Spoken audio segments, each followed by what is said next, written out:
बिहार के 38 जिलों में से सबसे कम पढ़ा लिखा जिला अपना पूर्णिया है। ये मैं नहीं कर रहा हूँ, ये सरकारी डाटा कर रहा है 2011 के जनगणना में। और मैंने कारण जानने की कोशिश की आखिर पूर्णिया पिछड़ कैसे गया। तो मैंने डाटा एनालिसिस में देखा पूर्णिया के 14 प्रखंड में से कम पढ़े लिखे लोग अमोर और बैसी है, ऐसा प्रखंड से है। जी हाँ दोस्तों, और आपको बता दें कि बाई चांस ये जो है अमोर विधानसभा में है, बैसा प्रखंड। सर आप कारण तो बताएंगे ही, लेकिन मैं आपसे पहले ये कहूँगा कि एक जनगणना 2011 में हुआ था, 21 में होना था, कोविड की वजह से नहीं हुआ, अभी हो रहा है। तो अब जनगणना का काम चल रहा है, कुछ दिनों के बाद रिपोर्ट भी आएगा। तो सर ये पहले बताइए, क्या पूर्णिया का रैंकिंग बैसा की वजह से जो गिरा था, क्या इस बार इम्प्रूव होगा? देखिए, ये अनुमान लगाना बहुत मुश्किल है।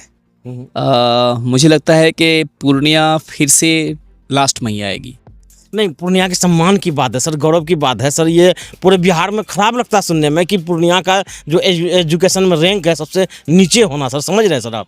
जी, बात यह है कि खास करके पूर्णिया का रैंक ओवरऑल गिरा नहीं है, लेकिन ये 2-3 ब्लॉक को लेके, जैसे बैसी है, अमौर है और बैसा है, ये तीनों को लेके पूर्णिया का रैंक गिर जाता है, क्योंकि ये तीनों नदियों के ऊपर बसती है। अच्छा, जब तक नदियां सही नहीं होगी, जब तक कोई ऐसा लीडर पैदा नहीं लेगा जो इन नदियों को सही से बांध दे, जब लोगों को लगेगा कि मुझे इस किनारे से उठ के कहीं और जाने की जरूरत नहीं है, अब मुझे सिर्फ घर बनाना है, बच्चों को पढ़ाना है, तब जाकर ये तो सर आप ये कहना चाह रहे हैं कि नदी के वजह से लोगों का घर टूटता है, कटता है, और गरीबी की वजह से पलायन करना पड़ता है, या गरीबी की वजह से बच्चों को नहीं पढ़ा सकते हैं? बिल्कुल। लोग साल भर सिर्फ यही सोचते रह जाते हैं कि भाई नदियों से कटाव से मेरी घर कटेगी तो हम भागकर जाएंगे कहाँ। अपने पैसों का इन्वेस्टमेंट वो सोच समझ कर करती है बच्चों के पीछे, चूँकि एजुकेशन आपका प्राइमरी रिक्वायरमेंट नहीं है। प्राइमरी रिक्वायरमेंट क्या है? खाना, कपड़ा और मकान। तो खाना, कपड़ा और मकान मिलेगा तब तो लोग पढ़ने जाएंगे। नहीं, एक बात ये बताइए सर, आपके यहाँ बहुत एक चर्चित विधायक हैं अख्तरुल इमान साहब, पिछले 7-8 साल से वहाँ के विधायक रहे हैं। इससे पहले भी कई कद्दावर रहे हैं, मंत्री रहे हैं, मस्तान साहब। तो क्या वहाँ के एक और भी हैं आपके जावेद साहब, वहाँ के MP रहे हैं, जो कि डॉक्टर हैं बाई प्रोफेशन। तो सर इन लोगों को नहीं दिखा कि सर कोई सुधार किया जाए जिनकी वजह से पूर्णिया का रैंकिंग अच्छा हो, यहाँ लोग पढ़े लिखे? देखिए, नाम चर्चित होना कोई फायदे का काम नहीं है लोगों के लिए। नाम चर्चित होना उनके लिए, जिनका नाम चर्चित है, उनके लिए वो बहुत फायदे का काम है, लेकिन आम अवामों में काम चर्चित होना चाहिए। हमारे यहाँ अगर 2-3 चीज़ें सुधर जाए, जैसे नदियों में दोनों तरफ बोल्डर पिचिंग हो जाए, नदियाँ काटना बंद कर दे, पार से कंट्रोल हो जाए, लोग ये महसूस करे कि हम सेफ हैं, हमारा घर कटेगा नहीं, हमें ये रोटी, कपड़ा, मकान तीनों सर मैंने डाटा एनालिसिस किया है। कई भी जो स्कूल थे, प्राइमरी स्कूल, मिडिल स्कूल, जो नदी में कटे, सरकार ने उसको नए प्लेस पे बनवाया भी है। तो सरकार तो सर स्कूल दे रही है ना। बहुत सारे स्कूल हैं जो आज तक नहीं बनी है। बहुत सारे ऐसे स्कूल हैं जिसको नदी काटने के बाद आज वो पेड़ के नीचे चल रही है। वहाँ पे चल रही ना सर? हाँ, पेड़ के नीचे देखिए व्यवस्था नहीं हो सकता है ना, उस तरह की सुविधा नहीं हो सकता है, या फिर एक स्कूल में 2 स्कूल चल रही है। वहाँ पे आप देखेंगे बहुत सारे स्कूल्स हैं, मैं तो कहूँगा लगभग 50% प्लस स्कूल्स हैं अमोर बैसा में, कि जो कि एक स्कूल में 2 स्कूल चल रही है, जिसके पास प्रॉपर ढंग से भवन नहीं है। भवन तो लगभग 70%। ये कहना चाह रहे हैं कि एक स्कूल भवन में 2 स्कूल चल रहे हैं? बिल्कुल बिल्कुल, और प्रॉपर ढंग से भवन नहीं है। अभी टीचर बिहार का एक अनोखा चीज होगा कि एक स्कूल में 2 स्कूल चल रहे हैं। अनोखा चीज है, और आज से नहीं है, ये पिछले लगभग 5-7 साल से चल रहा है इस तरह का मामला कि एक स्कूल में 2 स्कूल। टीचर्स अभी एडिक्वेट है, टीचर्स आते हैं, लेकिन उनके लिए बच्चे नहीं है, क्योंकि बच्चे बैठेंगे कहाँ पे, इतने सारे बच्चे हो जाते हैं, सही से टेबल और बेंच की सुविधा नहीं है। तो सरकारी जो एजुकेशन सिस्टम है वो तो बिल्कुल ठप है, उसमें 2-4 स्कूल ही है जो ठीक ठाक से काम कर रही है, और मैं उनका सम्मान करता हूँ। वैसे स्कूल, सरकारी स्कूल चलाने वाले शिक्षक जो सही से स्कूल चला रहे हैं हमारे अमोर बैसा में, मैं उनको सैल्यूट करता हूँ। लेकिन बहुत सारे स्कूल हैं, टीचर्स में उतनी प्रॉब्लम्स नहीं है, इस स्कूल में इंफ्रास्ट्रक्चर की प्रॉब्लम के कारण बच्चों को सही से सुविधा नहीं दे पाते हैं। और खास करके नदी किनारे में बच्चे इस पार से उस पार जाना, पुल नहीं है। इस बार भी सर रोड नहीं है, पुल नहीं है, सड़क नहीं है, हमें इस पार से उस पार चचरी पुल पे जाना पड़ता है। माँ बाप भी पहले क्या देखेगा, बच्चे का जान देखेगा या फिर कहेगा कि बेटा आप तुम नदी हेल करके जाओ उस पार पढ़ने के लिए, क्या देखेगा मुझे बताइए आप पहले। तो हमारे यहाँ लगभग हर एक चीज़ की कमी है। आप देखेंगे मंगलपुर नाम से एक गांव है, इस पार गांव है, बूथ उस पार है, आधे से ज़्यादा लोग वोट देने नहीं आते हैं। अच्छा। तो आप सोचिए कि अपने राइट का एग्जीक्यूशन जो सालों में 5 साल के बाद एक बार MLA और 5 साल के बाद एक बार MP इलेक्शन में वोट देने तक नहीं जाते हैं, वो लोग क्या अपने बच्चों को पढ़ने के लिए भेजेंगे?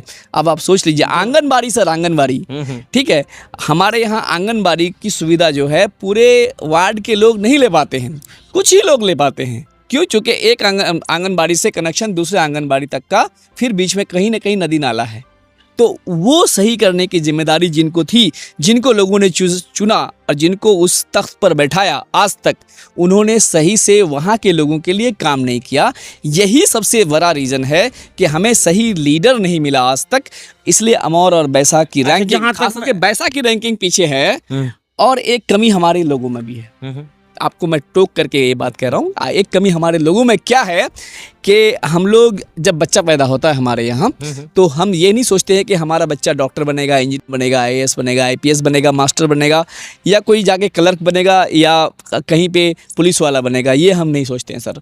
हम क्या सोचते हैं कि जैसे भी हो हमारा बच्चा 14-15 साल का हो जाए और फिर हम एक उसका पासपोर्ट बना लें और इसको भेज दें सऊदी, दुबई, ओमान, कतर, रसिया, आजकल ट्रेंड में आया हुआ है, जापान भी, तो वहाँ भेज दें ताकि हमको पैसे कमा करके भेजे। हाँ, ये डाटा आपके पास ज़्यादा अच्छा होगा, बहुत डेड बॉडी मंगवाते हैं। ये ऑब्वियसली हम वो काम करते हैं, लेकिन देखिए लोगों को समझना होगा कि पैसे ही हर कुछ नहीं है। जब आपका बच्चा सऊदी, दुबई, ओमान, कतर, रसिया या दिल्ली, पंजाब कहीं पे भी जाता है, उसके पास तालीम नुमा जो इक्विपमेंट नहीं है, याद रखिए कितना भी पैसा कमा लीजिएगा, लेकिन आपके बच्चों का गुजर बसर फिर वैसे ही हालात में होगा। लोकल रहे सर, मुझे एक चीज़ ये बताइए कि ये अमौर बैसा हुआ, ये 2 प्रखंड पूर्णिया जिला का, उधर किशनगंज का आपका वो टेढ़ागाज हो गया, ठाकुरगंज हुआ, पूरे बिहार में कहीं भी सैलाब नहीं है सर। ये 4-5 प्रखंड में सैलाब है। मैंने वीडियो पहले चलाया भी तो लोग ने गंदे गंदे कमेंट किए कि आप पिछले साल का वीडियो चला रहे हैं। बिल्कुल, वो लोगों को लगता होगा कि शायद कि यहाँ पे नहीं है, लेकिन ऐसी बात नहीं है। हकीकत में अभी भी हम लोग सैलाब से जूझ रहे हैं। ये बात अलग है कि पानी बहुत उफान पे नहीं है, लेकिन नदियों में पानी बेतहासा है। कटान के लिए कटान के लिए काफ़ी है और बहुत ही जोर से कटान हो रहा है। खास वहाँ पे एक आदमी मुझे बता रहा था कि नदी का पानी अगर ऊपर है तो कटान नहीं होती, नीचे रहने पर कटान होती है। ये सिर्फ वहीं पे नहीं, ये जहाँ जहाँ नदी है हर जगह के लिए लागू है कि अगर ज़्यादातर व्यूवर ये कंसेप्ट नहीं जानते हैं। अगर पानी नदी से ऊपर है तो कटान बिल्कुल नहीं होगा, चूँकि पानी तो फैल गया उसके बाद, और पानी नीचे जाने के बाद ही साइड वाले को, किनारे को, जिसको हम लोग इंजीनियर साहब ये बताइए कि अभी जो पिछले 7-8 साल में आपके विधायक रहे सुलेमान साहब, उनका एजुकेशन में क्या कंट्रीब्यूशन आप देखते हैं सर? मैं तो कहूँगा कि 0 कंट्रीब्यूशन है, कोई भी कंट्रीब्यूशन नहीं है, बल्कि हम जैसे लोग जो अभी तक किसी पोजीशन पे नहीं आए हैं, और खाली हम ही नहीं, हम जैसे और कई लोग हैं जो उस इलाके में प्राइवेट स्कूल्स चलाकर या सरकारी स्कूलों में जहाँ भी ज़रूरत पड़ती है वहाँ पे निरीक्षण कर, बहुत सारे प्राइवेट स्कूल अभी अच्छे से लोगों को तालीम दे रहे हैं। जो लोग पहले से पढ़ा रहे थे या जो लोग सही जिनके अंदर सही सोच समझ जग रहा है, वो अपने बच्चों को आज के वक्त में रौटा एजुकेशन का हब बन रहा है। अल्हम्दुलिल्लाह 22 तो पहले से ही है, अमौर वो भी डेवलप कर रहा है, तो कई प्राइवेट स्कूल्स वहाँ पे हमारे साथियों ने खोला है अल्हम्दुलिल्लाह, और बच्चों को अच्छे से तालीम दिया जा रहा है आज के वक्त में। और यहाँ पे जो डॉक्टर साहब MP हैं, डॉक्टर जावेद साहब, उनका क्या कंट्रीब्यूशन रहा है? MU के लिए कुछ किए थे वो। MU देखिए, MU की लड़ाई बहुत पहले से बहुत लोगों की है, लड़ा जा रहा है, उनकी नहीं, बहुत सारे लोग लड़ रहे हैं, और अभी वो मेंबर ऑफ पार्लियामेंट हैं और वो बखूबी दिल्ली में ये लड़ाई लड़ रहे हैं। उनके लिए हम उसको मुबारकबाद पेश करते हैं कि आप अभी इस लड़ाई को कंटिन्यू किए हैं। हम जैसे लोग जो कंटिन्यू, अच्छा, अभी जो हम जैसे लोग जो स्टार्ट किए थे, वो लोग कहीं ना कहीं हम लोग अभी सो गए हैं, लेकिन हमारे एमपी साहब ने इस लड़ाई को जारी रखा है, इसके लिए मैं उनका धन्यवाद। अच्छा, अभी बिहार सरकार में जो फैसला हुआ है कि हर प्रखंड में एक जो है कि इंटर कॉलेज या कॉलेज की डिग्री कॉलेज की जो बात भी थी, जी। आपके यहाँ क्या स्टेटस है? बिहार में तो बहुत जगह चालू हुआ है। हमारे यहाँ अमौर के लिए भी ये काम कंटिन्यू है और मैं बिहार सरकार को मुबारकबाद देना चाहूँगा और उसका शुक्रिया भी अदा करना चाहूँगा अमौर के अवाम की तरफ से कि आपने जो वादा किया था हमारे लिए आप पूरा कर रहे हैं। अमौर में डिग्री कॉलेज स्टार्ट होगा और मैं रिक्वेस्ट भी करूँगा कि अमौर ही काफ़ी नहीं है, हमारे लिए बैसा में भी चाहिए और वहाँ के लिए भी जल्द से जल्द लिस्ट में सर उसका भी नाम है जी है, लेकिन अभी जो फर्स्ट लिस्ट है इसमें अमौर का नाम है, बैसा का नाम नहीं है। तो अमौर में इंशाल्लाह बहुत जल्दी होगा। मैं मुख्यमंत्री श्री सम्राट चौधरी को धन्यवाद देना चाहूँगा कि आपने हमारे यहाँ डिग्री कॉलेज जो हमारी बहुत पहले की मांग थी वो आप इस्टेब्लिश कर रहे हैं। बहुत बहुत शुक्रिया आपका। चलिए, आपने एक एजुकेशन का अच्छा एक जानकारी दिया, लोगों को पता चलेगा। और वैसा प्रखंड का जो डिग्री कॉलेज सबसे पहले चालू होना था, बिल्कुल वहाँ का सबसे पहले होना चाहिए था। देखिए, education is directly proportional to your income. याद रखिएगा इस बात को, जहाँ पे इनकम ज़्यादा है वहाँ पे एजुकेशन भी ज़्यादा है और जहाँ पे इनकम कम है, हाँ, धमधा जैसे वहाँ- टॉप पे है। बिल्कुल धमधा टॉप पे है, वहाँ पे आप देख लीजिए इनकम भी टॉप पे है। तो education is directly proportional to your income. हमारे यहाँ का इनकम बहुत ही लो है। हम लोग परेशान अपने आप अपने बेसिक नीड से ही रहते हैं, तो आगे का हम लोग सोच नहीं पा रहे हैं अभी भी। तो मैं गवर्नमेंट से रिक्वेस्ट करूंगा, खास करके बिहार गवर्नमेंट को, कि आप ध्यान दें, हमारे यहाँ कोई फैक्ट्रियाँ वगैरह लगवाएं ताकि लोग सशक्त हो, उनको Delhi, Punjab, Oman, Qatar, Saudi, Dubai जाना ना पड़े। वो हमारे यहाँ ही रोज़गार करे और अपने बच्चों को सही से पढ़ाए ताकि हम लोग भी सबसे नीचे नहीं रहें सर, बल्कि हम लोग सबसे टॉप में जाएं। चलिए।